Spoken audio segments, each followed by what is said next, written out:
Hey,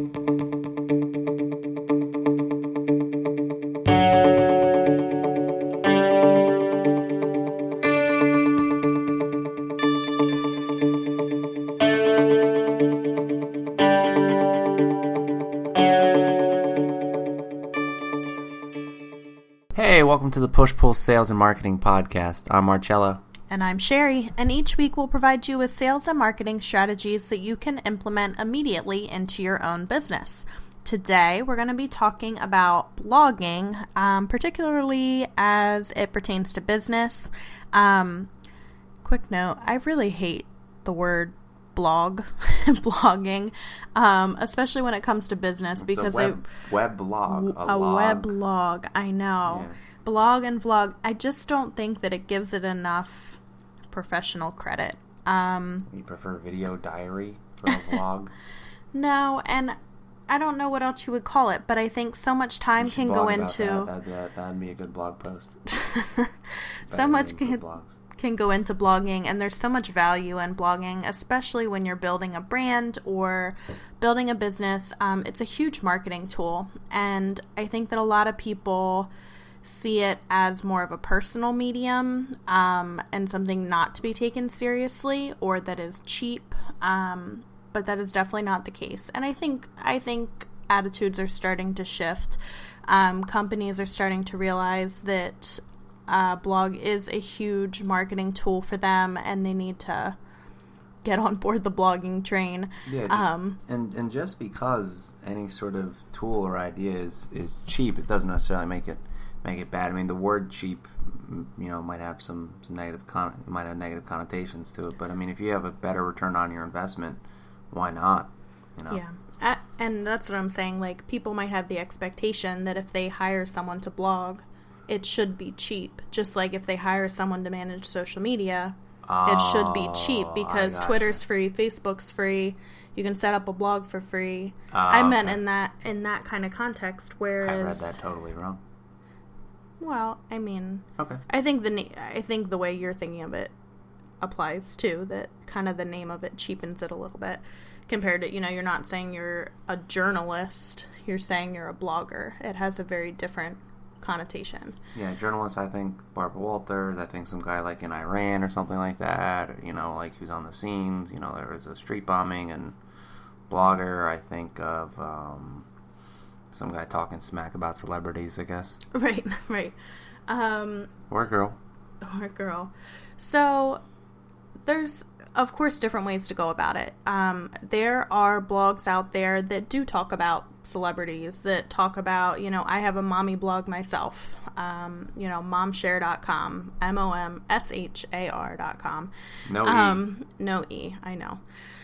And it's something that people make a full-time income doing. What we're going to talk more about today is how you can use blogging on your company's website and incorporate it into your company's marketing strategies to get a great return on your investment, like Marcella was saying, and use it to its full potential. So what would you think you need to start with for a blog? What are some of the questions that you need to ask yourself as a company, or sit down and have a meeting if you have a marketing department, or if you're outsourcing that? What are some things that you need to consider before you even jump in and start blogging? Before you even jump in and start blogging, I think you need to decide who's going to do it. So if you're going to have an outsider do it, you're going to have that person be up to speed with exactly what you want. And Sherry can tell you, up front, one of the most frustrating things is to go ahead and they give you an assignment, but they don't give you any sort of feedback or any sort of direction. Right. And a lot of it is just, it's guesswork in the beginning. So if you're going to outsource it, you still want to set a time with that person and or with the people, individuals, and really explain what you're looking for. Because sometimes what you think you want, or maybe some ideas you have, once it's actually executed, it might not be exactly what you're looking for. Yeah, and it can be a two-way conversation. Like Marcella said, if you're outsourcing blogging, a lot of companies do that because when they sit down and think, we could do this in-house, somebody can just add it to their to-do list, and then it never happens. the blog posts aren't going out, they're not being written properly, they're not seeing the return on the time investment because they're not putting enough into it.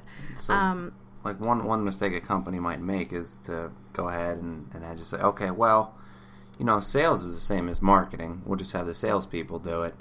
And some salespeople kind of do have like a knack for that, but for the most part, I'm paid different commissions. Skill set, and yeah, you should be spending your time selling. Right. And but the sales department, and I'll talk about that a little bit later too. The sales department is a great resource for a blogger, for a marketing company, because they're the ones that are fielding a lot of customer questions, they're fielding a lot of customer concerns, and the blog can be a great way to address all of those concerns. So I'd say, or you would say, would you agree step one would be, are you going to do it yourself or is someone else going to do it? Yeah, I think that's a great place to start. So figure out if you have somebody in-house that either, that's a good writer, that's already familiar with the company, that maybe is looking for a bump in hours or, doesn't have enough on their plate already, and kind of move someone into that role. I would not shy away from hiring a third party.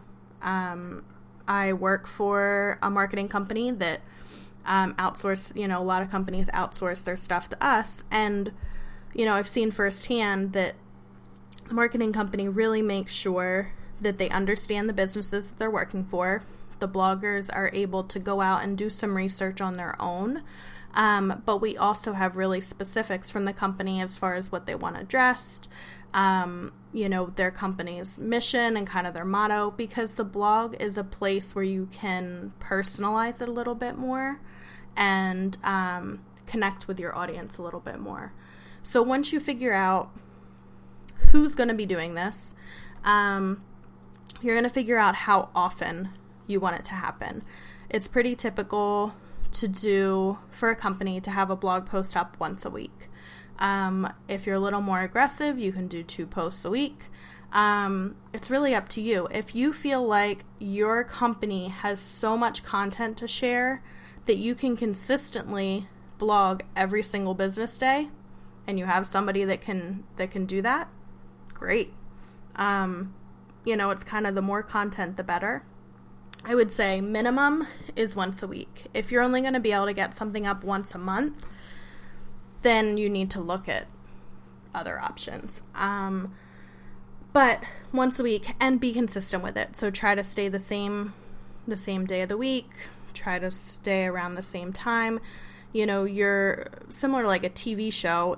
People tune in because they know when it's going to be on. They know what to expect. And people will come back to your site looking for a new post, and if they don't see one, it gets frustrating for the reader, and they might stop coming back and checking. Yeah, that's one thing too. Like a lot of the way the websites are set up, the most recent blog will be right on the front. So like my company, it'll have the date and it'll show the blog. So if they see, oh hey, it hasn't been done in 2 or 3 weeks, and people are coming back. But if they see something that's new, it gives them a reason to kind of look into that and then not maybe click away or just kind of learn a little bit more about your company. So you can do this for attracting new customers, or you can do it to kind of retain or to keep the attention, top of mind. Right, and to become, one of the industry leaders, to show that you know what you're talking about, to show that you're at the forefront of your field, and to communicate that so that people are coming to you as a resource. You're also going to have to determine before you start, you're going to have to find your voice in writing. You want a consistent brand presence across different outlets, and hopefully you've already established that for your company. You just need to figure out how that's going to look in terms of blogging, and it kind of goes hand in hand with social media. So some companies can get away with, I shouldn't say get away with. Some companies do really well with a very casual, conversational, joking kind of way of writing and sharing. Other companies need to be a little bit more buttoned up and professional. But you do want to be careful that you're not writing at too high of a level. The online world has kind of dumbed down everything for us a little bit, and people prefer to read things at a lower grade level. Even people who have very high intelligence and have, might have a doctorate, you're still, if you're browsing on your phone, if you're, on your computer scrolling through things real quick, you want it to be easy to digest and easy to get the information and run with it.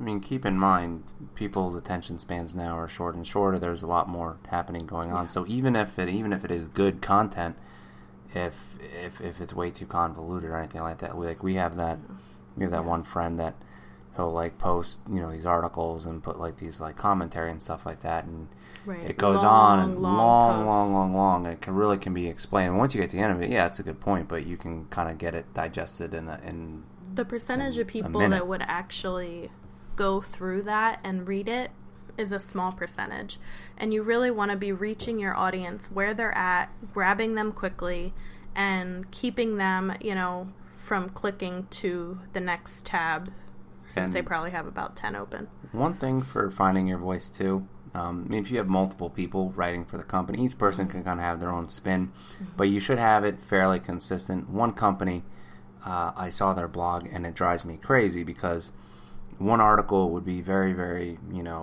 informative and talk about the industry and all that stuff, and the next article would be top 10 Super Bowl commercials or something like that, or it's just we ran out of ideas. It was all over the place. It shouldn't be just clickbait either. You want to still be professional, and I would really recommend just having one blogger, if possible, do all of the content. If the company's doing it though, if you're doing 5 times a week, that's different. But if you're doing one blog post a week, I would prefer everything to get filtered through one blogger. Well, you can also have it though now where you can see who the author was. So then you have different. That's a little bit different. So you can, if you feel like you do need to have multiple people, I would definitely recommend having them sign each of their things or have their picture at the forefront so that people get to know those faces and they get to know their styles. As far as finding your voice, I do have an ebook available on Kindle, and if you have Kindle Unlimited, you can download it for free and read it. Otherwise, I think it's $2.99 right now. It's a steal because you have conferences on So it's based off of a speech I did at a WordCamp conference, and was able to turn it into a short ebook because I'm all about getting the information across as quickly as possible and in a way that's really clear but really helpful. So if you're interested in going in a little more detail before you dive into blogging, either for personal or for business stuff, I would definitely recommend what's the name of checking that out. Of the book? So the book is called Find Your Voice and Use It Effectively, Strategies for Successful Content Creation for Bloggers and Copywriters. I do have the link in our show notes on our website, pushpullsales.com. And like I said, you can read it for free on Kindle Unlimited, or you can go ahead and buy it because you have $2.99 laying around and it really helps us out. For $3, if it's going to help your business, you should spend the money. Might as well. And while we're on the topic, if you like what you're hearing so far, please subscribe and rate us on iTunes. This is how new people can find us, and it helps us move up the ranks. And share it on Twitter, put it on Facebook. Share it anywhere. You can share the website, pushpullsales.com. You can go to a specific episode. You can share it right from iTunes. If you have any questions or any feedback or suggestions, anything you'd like us to talk about in the future, you can email us at pushpullsales@gmail.com. Yep, or She's tweet quizzing us. Me. Or tweet us at pushpullsales. And like I said, we have show notes on the website as well. So once you kind of figure out who's doing it, how they're doing it, how often they're doing it, and then a voice, finding their voice, and then you're gonna really think about what you're going to write about. So it's not as much the style or the schedule, but what is the content going to be week to week? And what's going to bring in new leads? What's going to convert or push current leads through the sales process a little bit? What's going to get them closer to buying your service or product? Now, one thing, and maybe you didn't clarify that, in terms of finding your voice, you really mean, are you going to be more serious in the actual tone, correct? Like, is this going to be more humorous? Is this going to be lighthearted? Yeah. Okay. Yeah, all of that. And I kind of go a little bit more in depth as far as... You're going to have to get the ebook. Yeah, I can't give too many spoilers away. But that's kind of the gist of it. And figuring out, it talks about if you're starting a personal brand, it's really helpful for that. Because finding your voice for a personal brand is huge. And you can have an individual blog for just for own personal stuff, and then also do for the company. So even if you are like a I would actually recommend if you're starting to blog for your company, I would absolutely recommend starting your own personal blog, just so that you get that extra practice. There's nothing that can compare to just writing. And you're going to learn the technical aspects of blogging too. If you're the one that has to do some of the behind-the-scenes stuff, you'll be able to experiment on your own site. You'll be able to try some new stuff. You'll be able to see what works and what doesn't. And you're really going to improve your writing and improve your efficiency if you're doing it often. And one thing I would recommend, and this is not just for blogging, or always have something to jot an idea down with. Always have a paper and yeah. I mean, at least we always carry our smartphones around, which is helpful. Yeah, that's why. Throw it into Evernote and that's why I like the note, because I can do the handwriting. I remember it better if I write it out.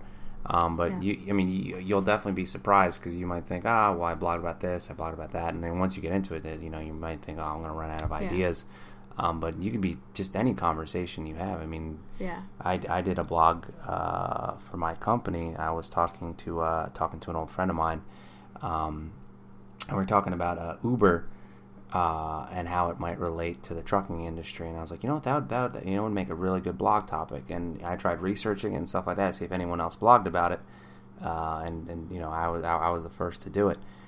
So if you can be the first to talk about a certain thing, or it definitely helps, because people are going online, they're searching for information. And I think that's the other thing too. I mean, you should be thinking about you should be thinking about it throughout conversations, but you should also be surrounding yourself with good content. You should be surrounding yourself with stuff related to that industry or related to just writing in general. Don't subscribe to a bunch of newsletters that are just going to be noise or aren't going to match your voice or your purpose. Try to really, because we tend to just imitate what we hear, what we see, what we read. So make sure that the stuff you're taking in is quality, so that you can be putting out quality work. But it also applies to, when you're trying to come up with blog topics, you're going to want to think about what your audience wants to read. Currently, I do weekly blog posts for a storage shed company. And sometimes we talk about the storage shed and how it's built and some of the features of it. But really, that's not what's going to draw new people in. Think about, if you write a blog post and share it on Twitter, what is your target customer actually going to click on if they're not familiar with your product already? So if you're trying to generate new leads, well, you're gonna do Justin Bieber's latest girlfriend, or you won't believe what Justin Bieber did. Yeah. Well, related to storage sheds, we do stuff. You don't want to do clickbait. Right. We don't necessarily, unless you're running a celebrity site, then go for it. But if you're writing about storage sheds, I'm not gonna write about Justin Bieber. But our target audience is mostly women, and I get to blog a lot about, organizing your shed or creating an art shed, Pinterest-worthy things where these women want to either they want their husband to have a workshop out in the backyard that they don't have to deal with the tools and the mess and whatever, or they have their own storage space that they want to organize and make beautiful. The thing that was kind of going around a little bit and was even mentioned on Jimmy Fallon was the she shed, where what's that? The female equivalent of a man cave. So they were decorating these sheds and making them gorgeous with plush furniture and beautiful colors and, tea sets. You're not living in a shed. It's like an outdoor space. Like a sunroom? Kind of. Shed? Kind of. Okay. So anyway, so this trend was going around. So of course, keep an eye out for those trends and hop on it when it's applicable. But don't just stick with a trend because it's trendy if it doesn't apply to your business. It's going to throw off customers. They're going to get annoyed. Anything on your blog should work seamlessly with the rest of your website, your company's site. Now, can you talk a little bit about how much of the blog should be informational and how much of that is self-promotion? Like what would you say would be a good balance? Because sometimes, you do have to say, like, hey, my company is the best, but in the same token, you have to give information. Yeah. It's hard because we really try to stay away from self-promotion. You really, really want to push, and like you've said in previous podcasts about sales, you want to push the value. You want to push, here's your problem, here are some solutions, we have one of those solutions. And creating that, the value there, obviously you're going to have to encourage them to click through at some point and actually buy the product. It probably but would be... you saying we have the best sheds on the market isn't going to get anybody to click. But in terms of maybe that's more so for social media. Percentage-wise. Yeah, like maybe 90% like fun facts, information, and maybe 10% like an actual promotion and stuff like that. Like, if you see stuff... Right. People get very annoyed very quickly if you only are posting about your own stuff. And I would also recommend you should be sharing other people's content as well in the industry. We're getting away... I don't like to do that. I don't like to give anyone else credit. Yeah, I know. Well, and it doesn't have to be a direct competitor that you're sharing, but, still going on the shed example, since I do it every week, one of the main reasons this company's audience buys sheds is to store, like, ATVs and motorcycles and stuff like that. So I'm going to be sharing information about motorcycles, about riding, about new all-terrain vehicles that might be coming out. That kind of lifestyle, you can be sharing stuff like that, where it's not a direct competitor, but it's something related to what your customer is interested in. How about length? Length for a blog post.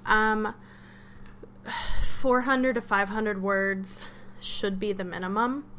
And I wouldn't recommend going much over that. Okay, so that's really the ideal range. That's kind of the sweet spot, I feel like. Of course, it depends your industry. If you are going way in depth with more advanced stuff and you feel like your audience wants to read in depth and wants to really research and get into the nitty-gritty, go for it. Up that word count. But typically people are browsing for a lot of products and services, and you're also going to want to mix in some seasonal stuff, and that kind of is similar to the trendy stuff. So if Halloween's coming up and somehow that applies to your business, then great, do a Halloween post. But you want to make sure that you have plenty of evergreen posts, which means that you can share them anytime throughout the year and they're still applicable. Did you coin that phrase? I never heard that before. Evergreen post? No, I didn't coin that phrase. Okay. I think it's a blogging community marketing phrase. Because you don't want the post to live on your blog for a day or a week and then just never be seen again. So you should be sharing old posts regularly. They should be in the lineup. They should be in the mix of social media and newsletters, and bringing them to attention, because why put all that work into it week after week if it's never going to be seen again. Now, were you also planning on talking about images and stuff like that? Like, do you recommend a certain number of pictures or no pictures or one picture? Again, it's really going to depend, and different people have different ideas for this. You have to have at least one picture. If you are a company who's doing this seriously as a marketing tool, it shouldn't be the blogger going on Google Images. It shouldn't be the blogger taking their own pictures, typically. If you are an established business, you might have a photographer that has stuff. You probably already have product images. Everything needs to look expensive. I see what you're talking about. Yeah. So it does, and there's time. But it's worth it. Yeah, a lot of marketing companies, what goes on behind the scenes is the research, is the communication, is the strategy, is the social sharing, is the writing of the actual post, is optimizing that content so that, SEO is correct and things are working correctly and it's laid out well on a typical desktop computer, but it also looks great on mobile. There's a photographer that has taken pictures and you're finding those, but then the graphic designer is turning them into a branded kind of design for each post and different image sizes for each social media post. So, a lot goes into it, but like we said at the beginning, it's something that I would really recommend doing and diving into. The blogs give you content to share, like we talked about. They give you new leads can come in through those resources. A lot of inbound marketing stuff revolves around. For my company, we get a lot, and that kind of backpedals a little bit. If a customer has a question about a certain thing or something like pretty technical, like how to properly classify a certain freight class or something like that, or how to look something up, and very much so for the international side of the business, because there's not a lot of information on that. So it's funny whenever we have new hires and new employees, we'll just tell them, like, if you want to find an answer for something, or if you have a question, if you type it in our search bar, we probably already blogged about it. So it's nice when an employee can be like, okay, well, what about this? And they go on Google, and Google takes them to your own company's website. Then you know that you are, you're definitely on the right track. Because if your own employees, when they're learning and stuff like that, an everyday person is going to find you too. So, you definitely want to go back and circle in scenarios or questions that your customers might have, or questions that you think that the customer might have. Don't assume that everything the client knows. It might not be common knowledge. These are people who've been in the industry for a very long time, and they're still looking for additional information. So if you can provide that, they're going to come to you first. Yeah, and I'm glad you brought that up too, because I did want to circle back to that the sales department or anybody at the company, if you're outsourcing to a different marketing company for blogging, it's absolutely important to have those frequently asked questions. If there's a concern that keeps coming up time after time in the sales process, that's something that could very well be addressed through a blog post. I would encourage you to even send out a survey to current customers and just kind of how are we doing? What are some concerns? What do you feel like we're doing well? What's something we could do better? Kind of asking those kind of questions, and you're going to get a lot of content ideas based on that. You can use testimonials as blog posts with their permission, of course. You can personalize your business a little bit more with featuring employees in blog posts from time to time.